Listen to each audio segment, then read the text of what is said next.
సౌమ్య మృతితో గ్రామంలో విషాద ఛాయలు అమ్ముకున్నాయి. బాన్స్వాడ ఎమ్మెల్యే, మాజీ మంత్రి, మాజీ స్పీకర్, ప్రభుత్వ సలహాదారు పోచారం శ్రీనివాసరెడ్డి ఉన్నారు.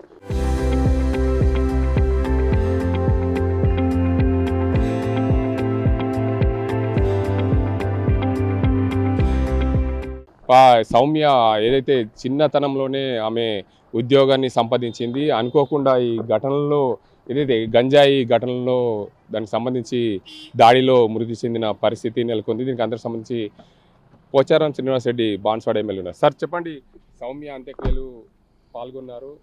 సరే, ఆమె ప్రభుత్వం నుంచి ఎలాంటి? ఇది చాలా దురదృష్టకరమైనటువంటి సంఘటన.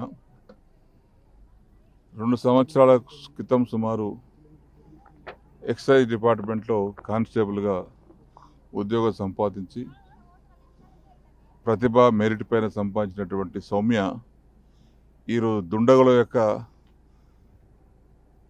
దాడి వల్ల చనిపోవడం చాలా బాధాకరం. ఇది చాలా తీవ్రమైనటువంటి చర్యగా నేను భావిస్తూ ఉన్నాను.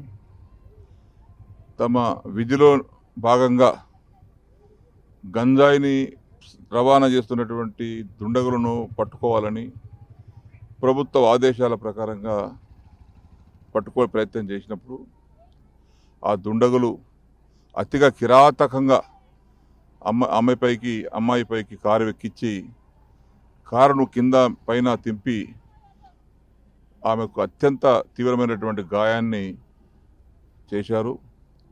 ఇది చాలా తీవ్రమైన చర్యగా నేను భావిస్తూ ఉన్నాను. అయితే 4-5 రోజులుగా నిమ్స్ ఆసుపత్రిలో చికిత్స పొందుతూ మృత్యుతో పోరాడుతూ ఆమె నిన్న సాయంత్రం రాత్రి 9:40 పరమపదించారు, చనిపోయారు. చిన్న బిడ్డ, 24 సంవత్సరాల వయసు గల బిడ్డ, ఎంతో భవిష్యత్తు గల బిడ్డ. ఆమె ఈ వయసులో కానిస్టేబుల్ అయిందంటే ఆమె ఎక్సైజ్ డిపార్ట్మెంట్లో ఉన్నత స్థాయి వరకు కూడా ప్రమోషన్లు లభించే అవకాశం ఉన్నటువంటి బిడ్డ. కానీ దురదృష్టం, ఆమె ఈ 2 సంవత్సరాల కాలంలోనే కానిస్టేబుల్ ఉండగానే ఈ దుర్ఘటన జరగడం చాలా బాధాకరం. నేను ప్రభుత్వాన్ని కూడా కోరుతా ఉన్నాను, ఆ దుండగులను చాలా తీవ్రంగా శిక్షించాలి. ఏమాత్రం కూడా ఆలస్యం చేయకుండా, ఉపేక్షించకుండా తీవ్రంగా వారిని శిక్షించాల్సిన అవసరం ఉంది చట్ట ప్రకారంగా. అదేవిధంగా ఆమె కుటుంబ సభ్యులకు, పాపం పేద కుటుంబం, పద్మశాలి కుటుంబం, చిన్న కుటుంబం, తండ్రి, తల్లి, తమ్ముడు, చిన్న కుటుంబం, ఆదాయం లేని కుటుంబం, ఎలాంటి ఆస్తి లేని కుటుంబం. ఆ కుటుంబాన్ని ప్రభుత్వం ఆదుకోవాలి. ఆర్థికంగా, సామాజికంగా, ఉద్యోగపరంగా, వృత్తిపరంగా అమ్మాయిని ఆదుకొని ఆ కుటుంబాన్ని ఆదుకోవాలి. ఆ అమ్మాయికి ఆత్మశాంతి కలగాలంటే ఆ కుటుంబానికి ఏదో కొంత వరకు అవసరమైన సాయం చేయాలి.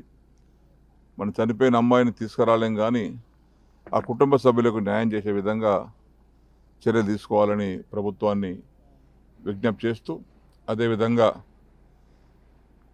ఆ యొక్క ఆమె మరణం పట్ల తీవ్రమైనటువంటి సంతాపాన్ని తెలియపరుచుకుంటూ, వారి కుటుంబ సభ్యులకు నా యొక్క సానుభూతిని వ్యక్తపరుచుకుంటూ, చనిపోయిన సౌమ్యకు ఆత్మశాంతి చేకూర్చాలని భగవంతుని ప్రార్థిస్తూ ఉన్నాను. మొత్తానికి చూడొచ్చు, ఏదైతే విధి నిర్వహణలో ప్రాణాలు కోల్పోయిన సౌమ్య కుటుంబాన్ని ప్రభుత్వం ఆదుకోవాలి, ఆమెకు ఆత్మశాంతి కలగాలి. అదేవిధంగా ఏదైతే ఉద్యోగరీత్యా ఎన్నో కష్టాలు ఓడ్చి 2 సంవత్సరాల్లోనే ఉద్యోగాన్ని ఏదైతే పనంగా పెట్టి తమ గంజాయి కేసులో అత్యధికంగా అధికారుల ఆదేశాల మేరకు పాల్గొన్న నేపథ్యంలో ఆమెకు ఏదైతే గంజాయి మూట అతి కిరాతకంగా కారుతో ఢీకొని ఆమె చికిత్స పొందుకు మృతి చెందింది. ఆమెకు ప్రభుత్వం ఆదుకోవాలని చెప్పి కోరుతున్నారు బాన్స్వాడ ఎమ్మెల్యే పోచారం శ్రీనివాసరెడ్డి. ఇది ఇక్కడ పరిస్థితి. కనపసాదింతో Gangareddy, RTV Nizam. Local to global news at your fingertips. మీ చేతిలో ఒక ఆయుధం. Download R TV app. Media legend Ravi Prakash is back.